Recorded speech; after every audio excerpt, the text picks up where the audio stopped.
Hi, my name is Lily Paul, and I'm a counselor working with individuals and couples to build empowerment and connection. I'm happy today to share my thoughts with you of how to build resilience in challenging times. Resilience is our ability to bounce back from the adversities of our life. There is a strong, resilient person in each of us, but there is also much that we can do to develop and nurture that potential. When I look at my own life and how clients have adapted, I see three aspects that stand out in building resilience. I'd like to share those three aspects with you. There is much there that you will probably know, and maybe some tips that you can take away, which are going to be useful. Give me a few seconds while I share my slides.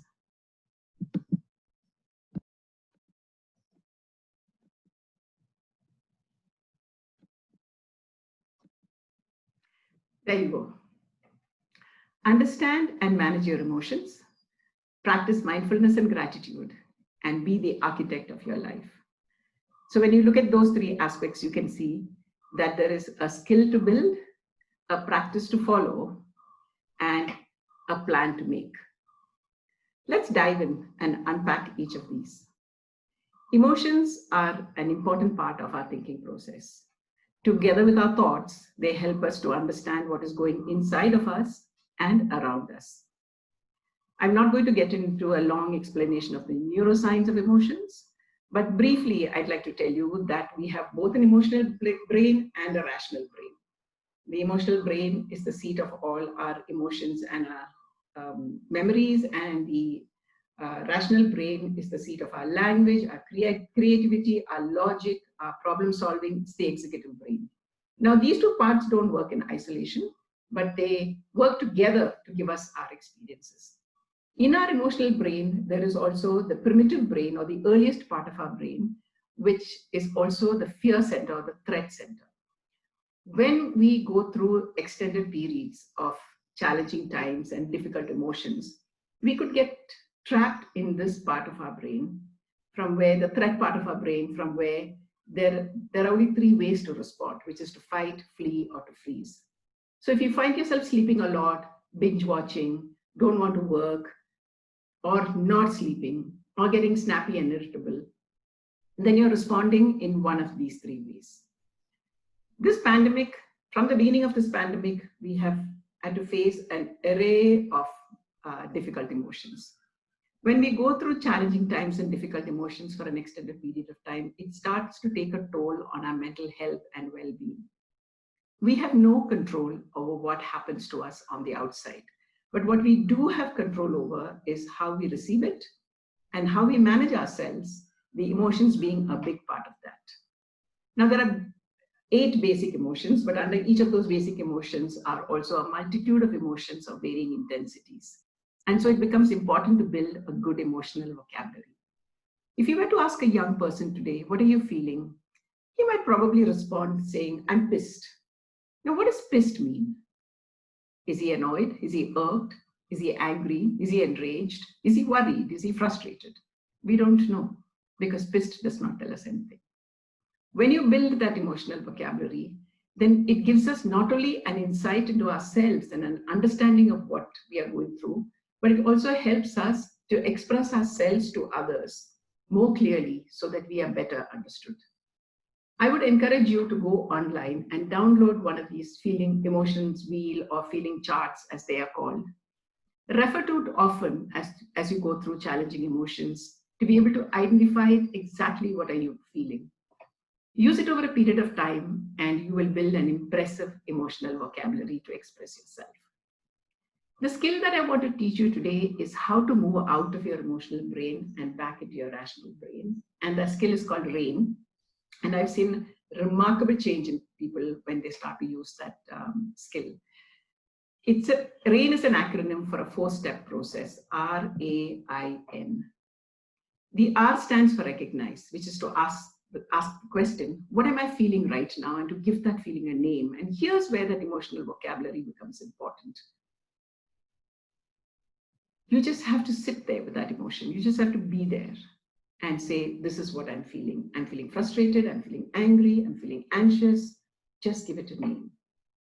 The A of rain is to allow the experience to be there. Let it be there as it is. You don't have to like it, but you can accept it and turn towards it with softness. And in turning towards it with softness, you're able to also lessen your mental resistance to the difficult emotion. Be able to say aloud or to share with somebody that I'm scared, I'm worried, I'm panicked, and see how the emotion starts to lose its grip on you. The I of rain is to investigate with loving kindness and no judgment about why these emotions are rising in you. Every thought is accompanied by an emotion. And so the questions to ask here are, what am I thinking right now? What am I believing right now? What are my expectations? What are my needs? These questions allow you to reach a point of understanding what you need and to be able to choose what you want to do. Carla McLaren, a psychologist who writes on emotions, says, emotions are your friends, and they are little messages from inside telling you something about yourself. So fear is an emotion that says that there is threat or danger. Anger is an emotion that tells you that boundaries or values are being violated. And sadness, for instance, is an emotion that tells you that you have lost someone or something. Turn towards your emotions with curiosity, she says, and ask, what are you telling me? What is it that you require of me? Anxiety, for instance, is an emotion of the future. You start to plan and take control, and you will start to see the emotion of anxiety receding in you till you need it again. And that's what she means by saying that your emotions are your friends. When you have done R, A, and I, you reach that point of non-identification. And that's the point at which you understand that your thoughts and feelings are not you, but something that you're holding. And you now have a choice of what you want to do with it. And reaching that place of non-identification gives you a sense of inner freedom and peace. I encourage you to practice rain every day. Do it for 30 to 40 days, and whenever you're feeling overwhelmed by an emotion. And it gives you the chance to pause, to explore your feelings, and to choose how to respond. You move from being a victim to taking control. And it also helps you to reach a calmer place from where you can make choices based on what your goals are, rather than on attacking or blaming somebody else. The next part of our talk, the next practice that I want to talk about is mindfulness and gratitude. Buzzwords of today, right? So mindfulness is exactly what it means, that you become aware of your present moment. And you can practice this multiple times in a day.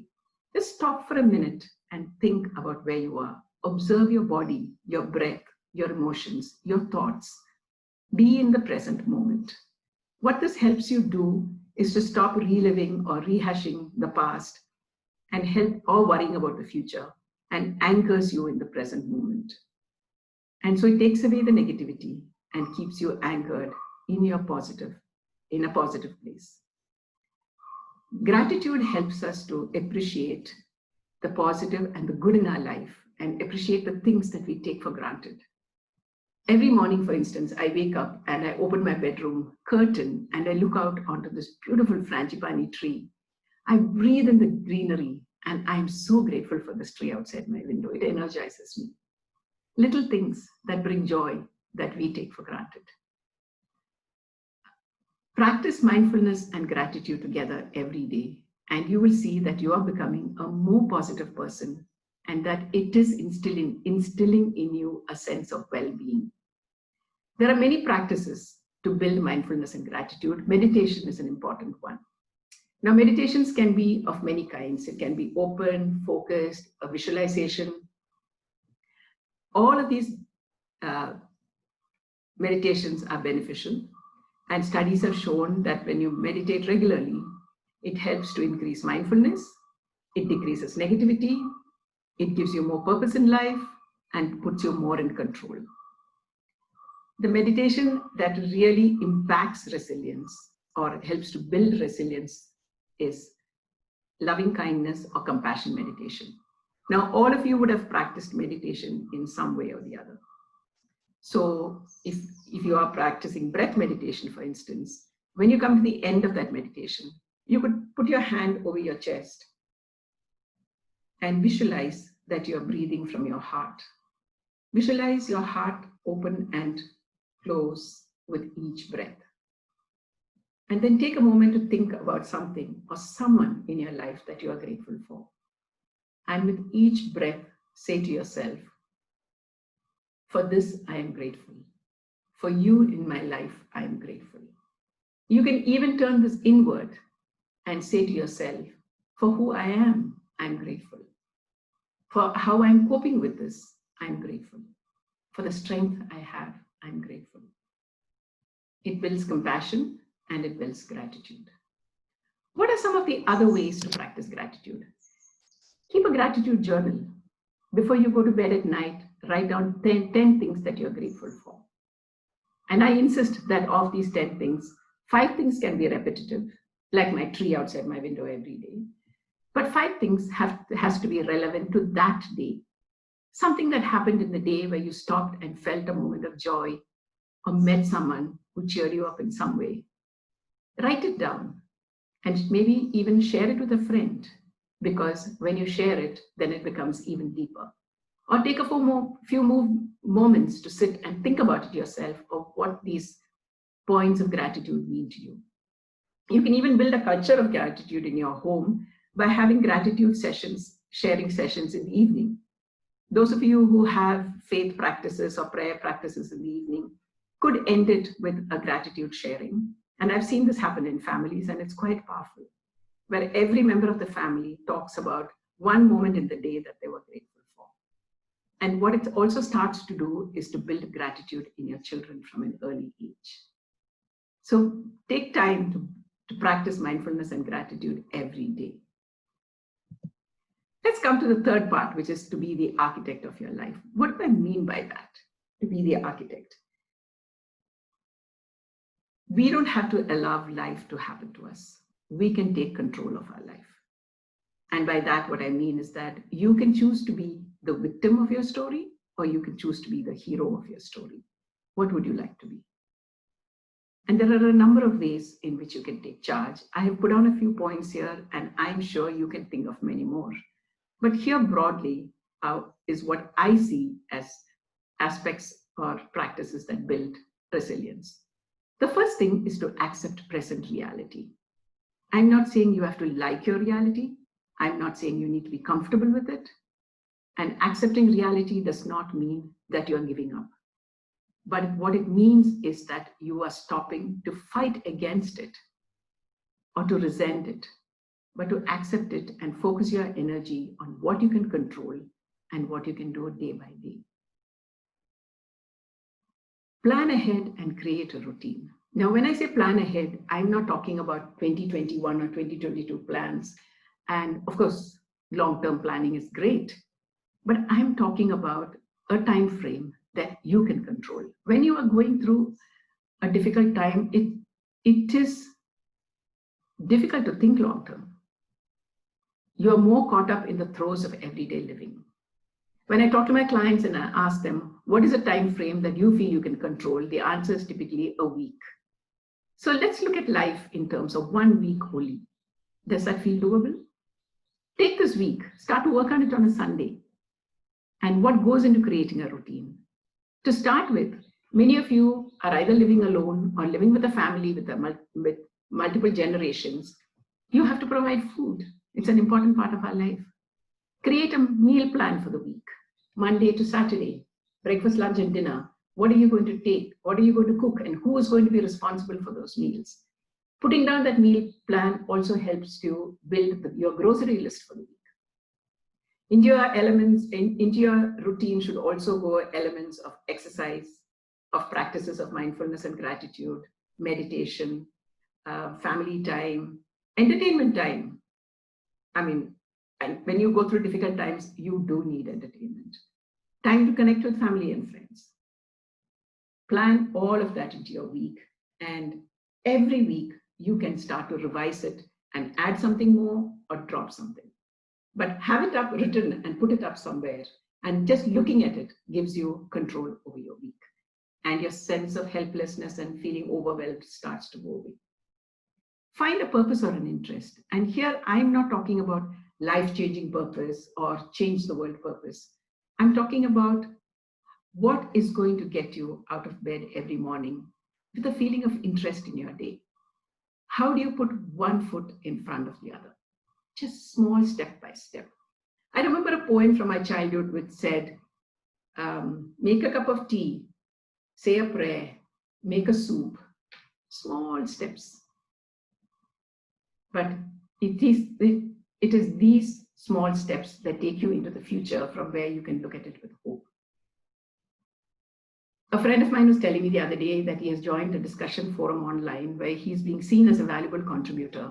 And every day he looks forward to engaging on that platform and sharing his thoughts and experiences. I have another friend who says that she's going to crochet a tablecloth in just 2 months.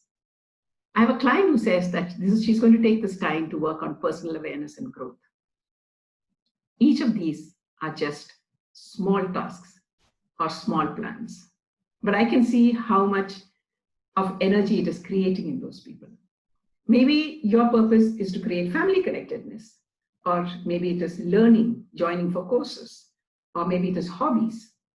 There are many things that you can do to find purpose and make it small and make it relevant for yourself so that you wake up every morning with interest.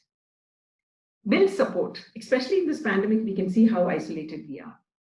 And so to create those connections becomes important to share, to keep your energy up, because from that you can draw strength and it reduces stress and helps you build resilience when you know that you have family and friends to support you.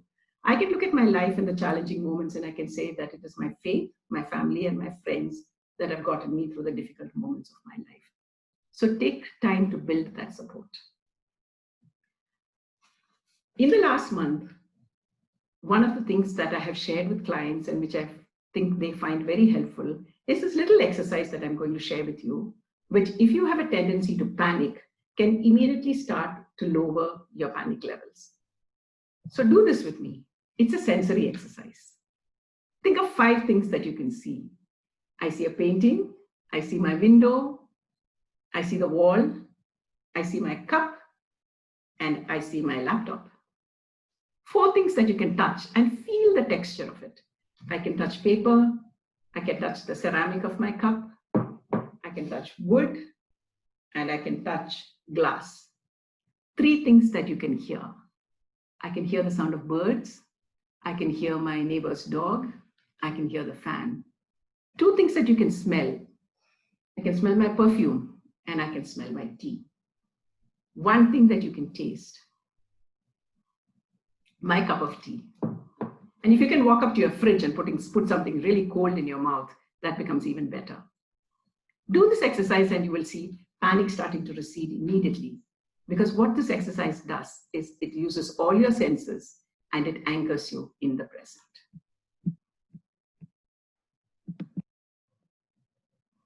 Thank you for listening, and I hope that you have come across something in this talk that is going to be useful for you to build resilience.